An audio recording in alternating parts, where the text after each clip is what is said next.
بسم اللہ الرحمن الرحیم۔ آج 19 تاریخ ہے جون کی 2020 کی۔ گرلز، کل ہم لوگ کلاس نہیں لے سکے تھے، کچھ کالج کا مجھے کام تھا، لیکن پرسوں ہم نے تعلیم اور اس کا ڈھانچہ ڈسکس کیا تھا۔ مجھے امید ہے کہ آپ کو ڈھانچہ اور تعلیم کی اہمیت کے بارے میں اچھی طرح سمجھ آ گیا ہوگا۔ آج کا جو ہمارا لیکچر ہے وہ تعلیم کی اقسام سے متعلق ہے۔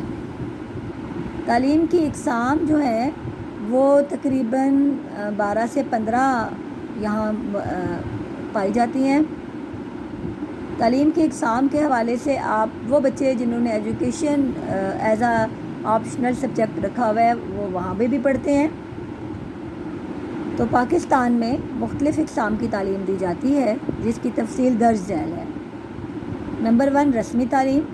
پاکستان میں ہمارے ہاں پرائمری، ثانوی، اعلیٰ ثانوی اور یونیورسٹی کی سطح پر عام یا روایتی تعلیم فراہم کی جاتی ہے۔ اگر آپ دیکھیں تو آپ کو اسی صفحے پر اوپر پرائمری، ثانوی، اعلیٰ ثانوی، یونیورسٹی کی تعلیم کی ڈیٹیل دی گئی ہے۔ اس تعلیم کا سب سے اعلیٰ درجہ MA MSc ہے اور اس کا اہتمام اسکولوں، کالجوں، پوسٹ گریجویٹ کالجز وہ کالجز ہوتے ہیں گرلز جہاں پہ MA کی کلاسز کا اہتمام کیا جاتا ہے اور یونیورسٹیوں میں کیا جاتا ہے، اور اب تو ہمارے ملک میں PhD کی سہولت بھی موجود ہے۔ اب رسمی تعلیم پھر گرلز کون سی ہوئی؟ رسمی تعلیم وہ ہے جو آپ اور میں حاصل کر رہے ہیں۔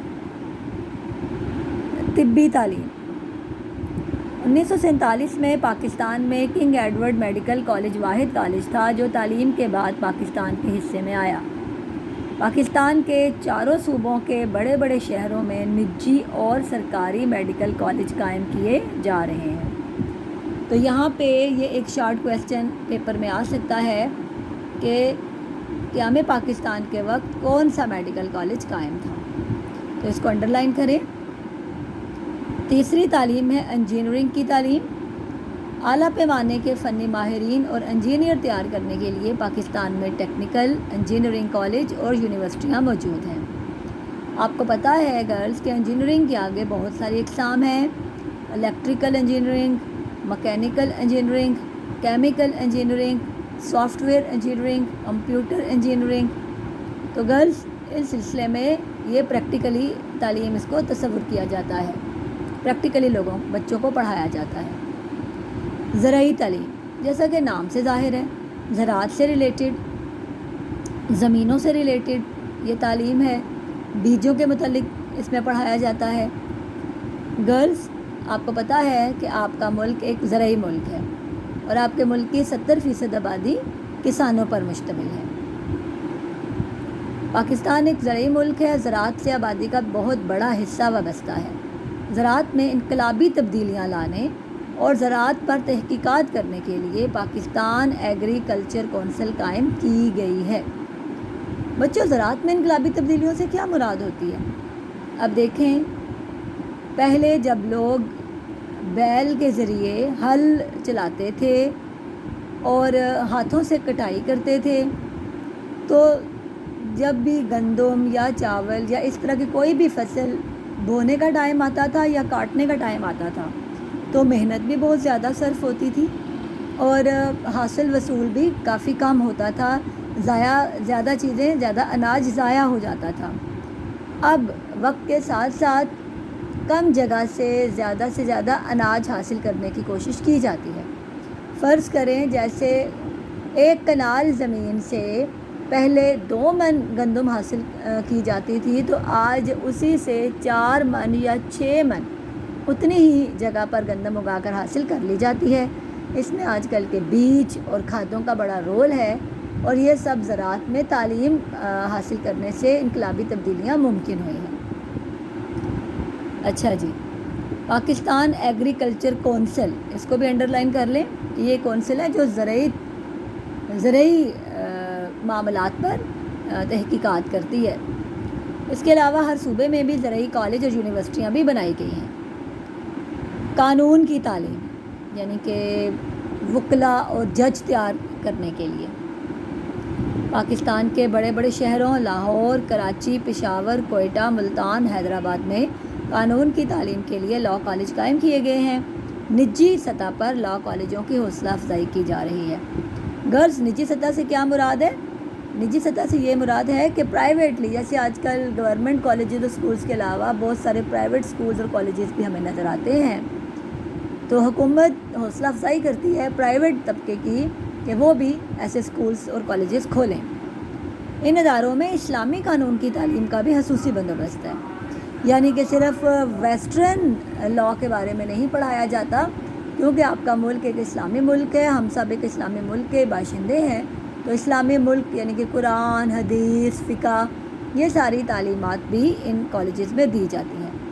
پاکستان کی وفاقی شرعیت کورٹ کے لیے اسلامی ماہرین قانون کی ضرورت ہے جو یہ ادارے مہیا کر رہے ہیں۔ غرض آپ کے ملک میں سمپل کورٹس اور صوبوں میں سب سے بڑی ہائی کورٹس اور پورے ملک میں سب سے بڑی سپریم کورٹ وہ تو موجود ہیں، لیکن اس کے علاوہ بھی ایک وفاقی یعنی فیڈرل میں شریعت کورٹ بنائی گئی ہے۔ یعنی شریعت کورٹ کا سے مراد یہ ہے کہ کسی بھی بات کا اگر آپ نے کوئی اسلامک پوائنٹ آف ویو سے فیصلہ لینا ہے تو آپ اس میں مقدمہ دائر کر سکتے ہیں کہ اسلام اس سلسلے میں کیا کہتا ہے۔ تو اس کے جج کہاں سے آئیں گے؟ یقینی طور پہ ہمارے یہی لاء کالجز جو کہ اسلامی قانون کی تعلیم دیتے ہیں وہ ان ججوں کو پروڈیوس کرتے ہیں۔ تجارتی تعلیم، جس طرح لوگ BBA، MBA اس طرح کی تعلیم حاصل کرتے ہیں، M.Com، ملک بھر میں کامرس کالج، کمرشل اور ووکیشنل انسٹیٹیوٹس کا جال بچھا دیا گیا ہے۔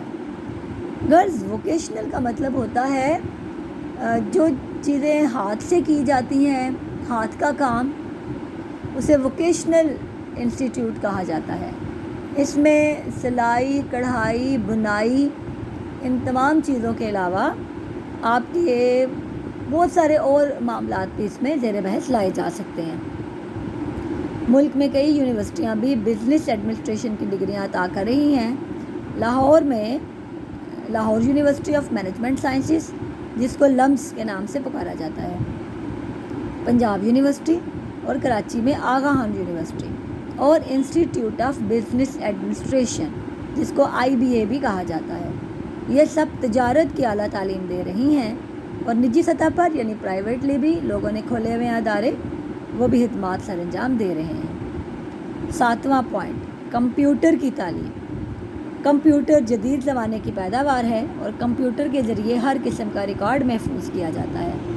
اب پاکستان میں کوئی ایسا ادارہ اور دفتر نہیں جہاں کمپیوٹرائز نہ ہو۔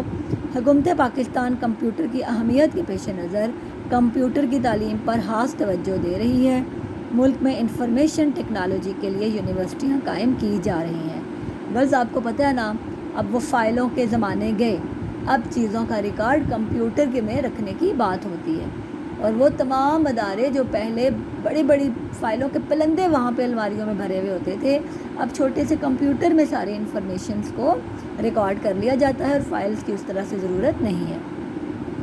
تعلیم برائے اساتذہ کے لیے جب تک ٹریننگ اور تربیت کا بندوبست نہ کیا جائے وہ بچوں کی تربیت اور تدریس کے قابل نہیں ہو سکتے۔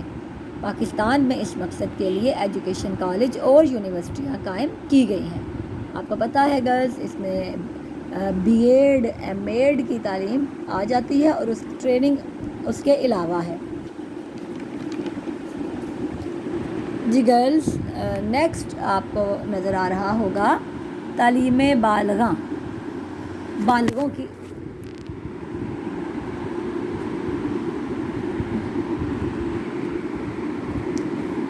آپ کو نظر آ رہا ہے تعلیم بالغاں، ایڈلٹ ایجوکیشن، بالغوں کی تعلیم۔ آپ لوگ حیران ہو رہے ہوں گے کہ بالغوں کی تعلیم سے کیا مراد ہے؟ غرض بالغ تو ہمارے ہاں ہر اس شخص کو کہا جاتا ہے جو کہ ایک مخصوص عمر کے حصے میں 15-16 سال کی عمر میں پہنچتا ہے، ہم کہتے ہیں کہ یہ بالغ ہو گیا ہے۔ لیکن غرض بالغ لوگ تو بچپن سے ہی ہمارے ہاں اسکول جا رہے ہیں اور بالغ ہونے تک وہ FA BA تک میں آ چکے ہوتے ہیں۔ تو اس کا کیا مطلب ہوا؟ اس کا مطلب یہ ہوا کہ یہ وہ افراد ہوتے ہیں جنہوں نے پوری زندگی تعلیم حاصل کی نہیں ہوتی، اب وہ 30، 35، 40 بلکہ 50 سال کی عمر تک پہنچ جاتے ہیں اور اب وہ تعلیم حاصل کرنا چاہتے ہیں، تو ظاہر ہے وہ اب 30-35 سال کا بندہ جو ہے، جوان بندہ یا بوڑھا یا ادھیڑ عمر بندہ پرائمری کے بچوں کے ساتھ بیٹھ کے پڑھتا ہوا اچھا تو نہیں لگے گا نا، کیا خیال ہے؟ تو پھر ان کے لیے، ایسے افراد کے لیے جن کی تعلیم حاصل کرنے کی عمر گزر چکی ہوتی ہے، ان کے لیے علیحدہ ادارے بنائے گئے ہیں کہ وہ وہاں پہ جا کے اپنے جیسے دوسرے لوگوں کے ساتھ تعلیم حاصل کریں۔ اکنامک سروے آف پاکستان 2013 اور 14 کے مطابق پاکستان میں شرح خواندگی 60% ہے اور بہت سے لوگ ابھی بھی ان پڑھ اور ناخواندہ ہیں، یعنی کہ پڑھے لکھے نہیں ہیں۔ اسی لیے ہمارے ملک میں تعلیم بالغاں کو بہت اہمیت حاصل ہے۔ حکومت پاکستان تعلیم بالغاں کی طرف خصوصی توجہ دے رہی ہے اور اس مقصد کے لیے ملک میں تعلیمی ادارے قائم کیے گئے ہیں، یعنی زیادہ سے زیادہ خواندگی کی شرح بڑھائی جا سکے۔ فاصلاتی تعلیم، ڈسٹینس ایجوکیشن، فاصلے سے تعلیم۔ اب فاصلے سے تعلیم کا مطلب آپ ہرگز یہ نہیں لے سکتے گرلز کے بھائی ہم فاصلہ طے کر کے آ رہے ہیں کالج اور اسکول میں، بلکہ فاصلاتی تعلیم کا مطلب یہ ہوتا ہے کہ آپ اپنے گھروں میں بیٹھے ہیں اور آپ کو آپ کے گھروں میں بکس پرووائڈ کی جاتی ہیں کہ آپ گھر بیٹھ کے اسائنمنٹس بنائیں اور ان اداروں کو بھیجیں، جیسے کہ لوگ علامہ اقبال اوپن یونیورسٹی کے تحت پڑھتے ہیں، وہ فاصلاتی تعلیم علامہ اقبال والے دیتے ہیں۔ فاصلاتی تعلیم کے لیے اسلام آباد میں پیپلز اوپن یونیورسٹی قائم کی گئی، جس کا نام بعد میں بدل کر علامہ اقبال اوپن یونیورسٹی رکھ دیا گیا۔ گرلز، یہ بھی سوال اکثر آ جاتا ہے کہ علامہ اقبال اوپن یونیورسٹی کا پرانا نام کیا تھا؟ تو کیا تھا پرانا نام؟ پیپلز اوپن یونیورسٹی، اس کو بھی لکھ لیں۔ یہ یونیورسٹی فاصلاتی تعلیم کا بندوبست کرتی ہے۔ اس کے ذیلی علاقائی دفاتر سارے پاکستان میں قائم ہیں، جہاں بچے گھر بیٹھے میٹرک سے لے کر ایم اے تک کی ڈگریاں حاصل کر رہے ہیں۔ اسی طرز پر قائم یونیورسٹیاں ایجوکیشن، کمپیوٹر، انفارمیشن اور دیگر مضامین کی بھی تعلیمی سہولیات فراہم کر رہے ہیں، یعنی کہ وہ سمپل رسمی تعلیم ہی نہیں دے رہے بلکہ انجینئرنگ کی تعلیم اور کمپیوٹر کی تعلیم بھی فراہم کر رہے ہیں۔ جسمانی تعلیم، فزیکل ایجوکیشن۔ تو گرلز، آپ لوگوں میں سے بہت سارے بچوں نے ہیلتھ اینڈ فزیکل ایجوکیشن کا سبجیکٹ بھی لیا ہوگا، تو یہ کیا ہے؟ قومی صحت کو برقرار رکھنے۔ قومی صحت کا مطلب یہ نہیں ہے کہ پاکستان کی صحت کو کچھ ہو گیا۔ جب بھی ہم قومی صحت کا نام لیتے ہیں، اس کا مطلب ہے کہ پاکستان کے رہنے والے جو پاکستانی ہیں ان کی صحت اس سے مراد ہے۔ قومی صحت کو برقرار رکھنے اور طلباء کو جسمانی طور پر چاق و چوبند رکھنے کے لیے، چاق و چوبند ایکٹیو، جسمانی تعلیم کی اشد ضرورت ہے۔ جسمانی تعلیم کے لیے سارے ملک میں اسکول اور کالج قائم کیے گئے ہیں، جہاں مقررہ نصاب کے مطابق تعلیم حاصل کرنے کے بعد اساتذہ اسکولوں اور کالجوں میں جسمانی تعلیم کے لیے مقرر کیے جاتے ہیں، یعنی فزیکل ایجوکیشن پڑھاتے بھی ہیں اور پریکٹیکل بھی کرواتے ہیں تاکہ بچے ایکٹیو رہیں۔ معذور افراد، پہلے اس پہ پرانی کتابوں میں نا یہاں پہ معذور لکھا ہوا ہے، لیکن آپ کو پتہ ہے اب معذور کہنا اتنا اچھا نہیں لگتا۔ دیکھیں آپ انگلش میں بھی لکھا ہوا ہے ایجوکیشن آف ہینڈی کیپس۔ اب یہ ہینڈی کیپ کہنا بری بات ہوتی ہے تو اس کی جگہ ایک خاص لفظ استعمال کیا جاتا ہے نئی کتابوں میں بھی، وہ ہے مخصوص، یعنی اسپیشل ایجوکیشن، اسپیشل لوگوں کے لیے، کیونکہ اب کہا جاتا ہے کہ جن لوگوں کو کچھ اللہ تعالیٰ نے کمی رکھ چھوڑی ہے ذہنی طور پہ، جسمانی طور پہ، جو نامکمل ہیں، گونگے، بہرے، معذور افراد، تو وہ مخصوص یا اسپیشل افراد ہیں ہمارے لیے، اس لیے اس کو کہا جاتا ہے مخصوص افراد کی تعلیم۔ معذور افراد بھی معاشرے کا حصہ ہیں، ان میں نابینا، گونگے، بہرے اور جسمانی معذور افراد شامل ہیں۔ ان کی ترقی کے لیے ملک میں خصوصی تعلیم کے ادارے قائم کیے گئے ہیں۔ حکومت نے معذور بچوں کی تعلیم اور بحالی کے لیے خطیر یعنی بڑی رقم مختص کی ہے اور سرکاری اداروں اور ملازمتوں میں 2% کوٹا معذور افراد کے لیے مقرر کیا ہے۔